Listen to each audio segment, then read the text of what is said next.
You know, Jake, you spend so much time doing this all year, and sometimes we just get kind of goofy. Yeah. Some people would say most of the time we get kind of goofy. I actually enjoy acting silly, man. Believe me, I was called incorrigible in my third grade classroom for good reason. I was horrible to sit next to because I was be messing with the other guy. And I didn't even know what that meant. Yeah. So. Yeah, exactly. Yeah. The problem was I knew what it meant and I encouraged myself. Yeah. Anyway, all right. Are we on? Yeah, By the way? we're on. We're good. Good. Oh, my mother's not watching. She was the one that had to come get me out of detention every time.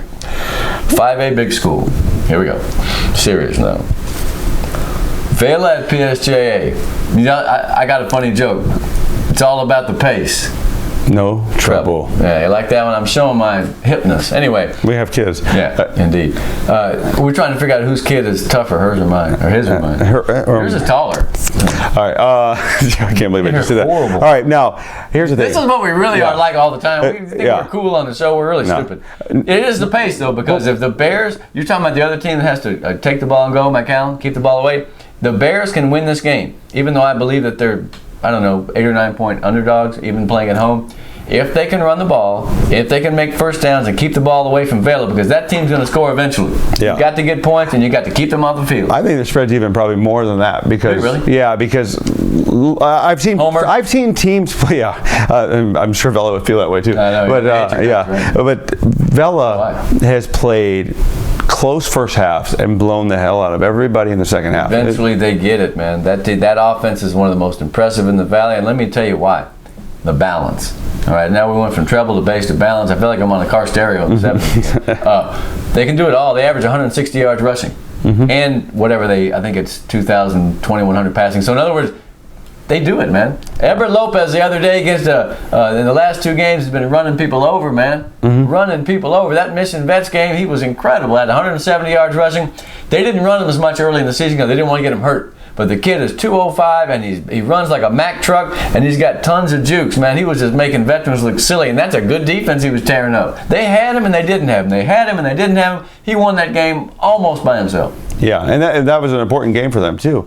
But clinched the first seed. The thing about this game that I see for Vela is that Vela they do use the running backs. Yeah, those guys are great. 8.8. They use the receivers. I'm not like sold on the receivers, but I'm sold on the tight end. I'm sold on the tight end. Steven DeLuna, the big tight end out of BYU. That guy's great. Yeah, man. Because he you don't know if he's going to block because at his size he looks like a blocking tight end. Looks like a tackle. Yeah, and so but he goes out. He can run an out route. He can run routes. He's got hands.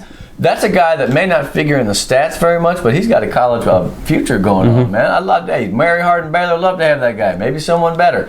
Look, Vela is unstoppable when it gets going. Okay, it is a very good offense. The defense is pretty good. It's not as trouble as I thought it might be at the beginning of the season. They played pretty well. They didn't give up but 12 points to Vets. The rain bothered Santos Villarreal quite a bit. He didn't grip the ball as well as he normally does, and quite frankly, Vela was more ready to play, man. They took it to Vets. Vets drove down there. We're going to talk about them more in a minute against Donna. Vets drove down, and they got to the 1 yard line, and they got stopped. And I think that kind of sapped some of the momentum because from there, Vela took off. And they'll take off against the Bears if the Bears don't hold the ball. Now, but we're also talking about one of the best defenses around in PSJA, right? Yeah. This team, it's going to come down to D, but here's my thing. Vela's scoring 44 points a game. Yeah. They're 9-1. What do you think the D for PSJA is going to have to do to stop this? Because they've got some of the best guys. They got to hold them to 20. But yeah, nobody has. What do you have to do though? On Sharyland. Do you blitz ever all night? No, they'll run screens and he'll run the ball. You can't do it. You just got to man up and play, man. I'll tell you what though, if there's a defense that is well disposed to play Vela tough, it's PSJA. Because you're talking about 3 or 4 or 5 of the best players in the Valley to me. Kiddos on the end, Christian Sanchez at the linebacker, and Bobby Wajardo in the secondary. And there's some other kids too. I keep saying those 3 guys, but they're exceptional players. That defense has only given up 20 points twice. Edcouch and Mercedes. Edcouch got 21, Mercedes got 28. So why can't they make it close against Vela? But see, they're going to have to score. I like De La Cerda, man. That guy's a banger. He's got 821 yards.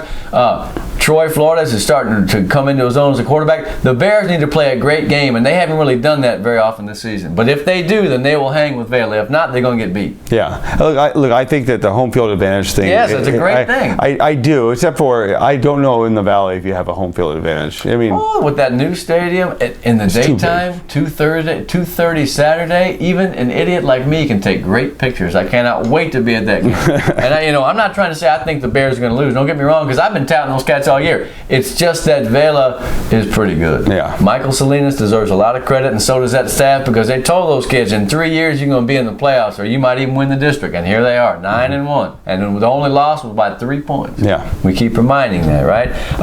Now, so that Vela PSJA, Vets lost that game in the regular season finale, and that gets them Donna, that freight train. One of the hottest teams. Man, Thomas and Guerra, and now Amante Bowen and Doherty, if he's back from his injury. Yeah. My injury that game. But Chapa's a good end. John Michael Marty is the man. In the secondary, I found that he's playing well, just nobody wants to mess with him. I would like to see them. Just let's bring Vince Castillo back in just for this game. Yeah. We just put him out. Don't let him catch the ball at all. Just run him like a Jamaican sprinter. Just let him go, and just pull the safeties off and go underneath. He can catch one, right? Yeah. Or he'll be a decoy. Hey, look, Donna's got it together, and see, a team that has a tradition of winning, when they get it together, they can be more dangerous than they should be. All right. Vets, on the other hand, I wasn't satisfied with their performance against Vela. I know they're better than that. I absolutely know that. Let me tell you what, Libano is a horse. Number 6, that dude was hitting everybody in the sight, man. He's a real good football player. And like I said, Cabrera, I've been calling his name because I've been looking at the stats. I got a chance to see him play. The dude is for real. He was hitting. Vets has a great hitting defense. They didn't tackle as well as they could, and that has something to do with the weather. It was wet. I feel like Vets needs to come out and have a way better effort, and I think they will. I really do. Now, the greatest thing about playing at home, the 5As are playing Valley teams, which is great because somebody's going to win. Yeah. Except in this game, I don't know how it's going to be the next round because they're playing Flower Bluff. The Hornets are 10-0. It's the best team in the region. They've always been good. This may be one of their best teams. I've been hearing it for a couple of years that this was going to be their year. So either Donna or Vets is in for it in the second round. Vela, on the other hand, has Uvalde or Victoria West. Now, Victoria West is very athletic. Uvalde is very consistent. I think West may take them out. But see, here's the thing. Vela ain't never even been in a playoff game. We put them in the second round. Ixnay on that. You can't do that. Yeah. They got to come out and play the Bears, because if they don't, that team is capable. I've been telling people all year, I picked them to win the district. So I think they're capable of playing a big game. They're physical and they're tough. And so we're going to see how tough Vela is. Now, I'm not saying I don't think they're tough because they score a lot of points, they're flashy, this and that. They've never played a playoff game. Of course, on the other hand, the Bears haven't for quite some time, and then none of these kids have been in the playoffs. So it's a new experience for everybody. 2:30 Saturday. If you don't go, then you're crazy, because the stadium can hold 14,000 people. Yeah. Let's turn it on, man. Let's do it. Yeah, I'm excited. All right. Let's go small on this. Let's go small on this. 5A small. Okay. Now, Edcouch and Sharyland. I know. Yeah. If there's a team I think that's going to go the farthest in the valley based on their talent and their draw, I don't see why it wouldn't be Sharyland. Yeah. I mean, honestly, Got word this week that Madden is being looked at by Texas State. So is that right? Yeah, at receiver, probably a slot. We used to call that Southwest Texas State. Yeah. Yeah. Don't get hooked up on the party scene up there, boy. They got a lake that runs through the campus, and whatever. Yeah. But no, that'd be great. Yeah. Hey, he's capable. But going back to this, Jackets didn't really play all out against Donna. They pulled some guys back, kept them healthy. And you always worry about that, because you can tell your guys, oh, it's cool, don't worry about it. But then the last experience you have before the playoffs is a blowout loss. Especially at home. Yeah. Now that may make them angry, and they may come out to play hard. They have to play hard. They have to have a big game. I think the way the Jackets stay in the game is to be physical, and they're good at that. They may be able on the interior lines to gain an edge against Sharyland. They're just going to have to play out in space too and make tackles, because if not, it could be a long day. And there's this chippiness to Edcouch. They go into a game. There's a chip on their shoulder, and tell me there isn't going to be a bigger chip than playing. You're playing one of the more affluent towns in the valley. It's got going socioeconomic. Hey, look, it's out there. Coaches look at ways of getting their players to play their best. Rich guys talk to us like that. Yeah. What's up? That's great. Yeah, and you hear it all the time. I want to see that. I want to see it. We're going to come in win this game, and I want to see, look, I don't want anything cheap, nasty kind of thing like that, but I want to see tough physical stuff. Well, you'll see it from 68. Let's see what that guy has to say to the first Sharyland guy who knocks on his butt, because that guy's some kind of player. Edcouch's young guys have grown up this year. Those sophomores and juniors have started to produce, okay? But they're in a game against the professional producers, okay? That's what I'm talking about, even down to the second and third team running backs, man. Whoever Sharyland plugs in, they tend to make big plays. So it's going to be an uphill struggle for Edcouch playing over there. Let's see if they can muster the effort that they got the last couple of weeks. Hey, last week was an anomaly. You look that one up. And let's start over and let's play the game, because realistically, with their body of work, they should be able to stay with Sharyland. I don't know if they will. I would say they're probably a touchdown underdog at least, wouldn't you? I would. And Sharyland puts together points in bunches. So, it's going to look like an Aaron Rodgers fest if they play the way they're supposed to play. Sharyland got that 59 in the first game. Then they averaged about 30-something for 6 games. They got 58 on Pioneer, and they got 38 on Rio. So, yeah, they can score. Them and Vela. And see, here's the thing. Sharyland, ironically, does have a balanced offense, too. They just never seem to run the ball, but they will. Martinez, they will run the ball. It's just that Madden will run the ball too. So sometimes when you see a quarterback run, you forget that's a run. It's not a pass, it's a run. So no, I love that team, and I think that they have a chance to go a ways.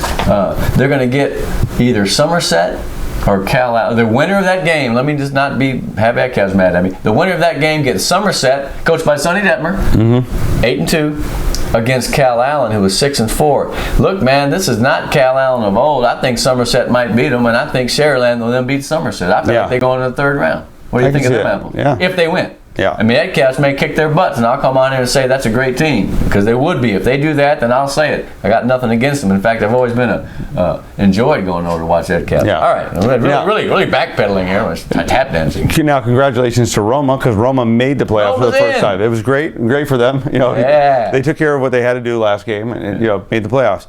The only problem is you're playing Mercedes on the road in La Jolla. That La Jolla, though, it's neutral site. Yeah, neutral site, man. It don't matter if you play Mercedes in the parking lot of Kmart, man. That's going to be a tough game to play. Now, how does Roma stay in the game against Mercedes? The team that, by the way, will remind you, 9-1. They got the top throwing quarterback. They got a pretty dang good defense.